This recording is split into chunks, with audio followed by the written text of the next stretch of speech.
Hello and welcome to Louis Times. I am Kangana Sharma and now let's have a look at today's top 10 news that created headlines. Defense Ministry signed 2 contracts with the HAL for the acquisitions of 34 advanced light helicopters and associated equipments. Out of 34 Dhruv Mk3 helicopters, the Indian Army will get 25 and Coast Guard will receive 9. The Indian Army version of ALH Dhruv Mk3 UT is designed for search and rescue, transportation of troops and casualty evacuation among other roles.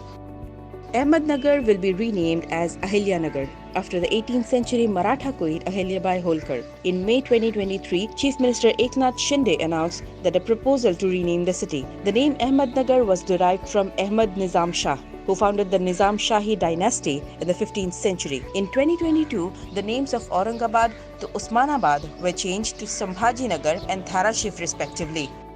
The Modi government has made the marketing code for pharma companies mandatory, prohibiting gifts, travel perks and benefits to doctors or their families. Record keeping is mandatory for pharma activities and free drug sample supply is restricted.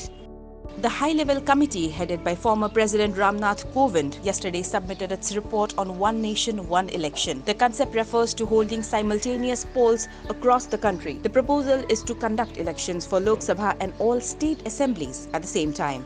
2 new warships built for the Indian Navy to augment anti-submarine operations in coastal waters and low-intensity maritime operations were launched here on Wednesday. The ships were named INS Agray and INS Akshay. India has overtaken China on 2 key parameters, export to GDP ratio and services export. With regard to integration into the global market, said a DHL Global Connectedness report on Wednesday. RBI imposed business restrictions on Paytm Payments Bank, barring it from functioning beyond March 15th. A report had claimed that 4 banks, Yes Bank, Axis Bank, HDFC Bank and State Bank of India will support Paytm's consumer-facing UPI payments. On 20th of February, Paytm shifted its nodal accounts to Axis Bank to settle consumers' UPI payments to its merchants via QR codes.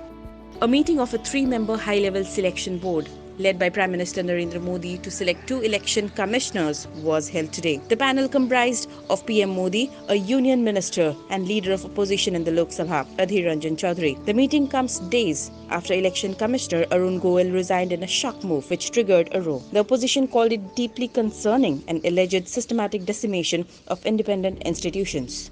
President Draupadi Murmu on Wednesday oversaw the signing of 4 memoranda of understanding between India and Mauritius to enhance cooperation in the financial services sector, information sharing and capacity building to combat corruption and money laundering. Also, an MOU was signed between the UPSC of India and Public Services Commission of Mauritius for sharing experiences and expertise in public service recruitment.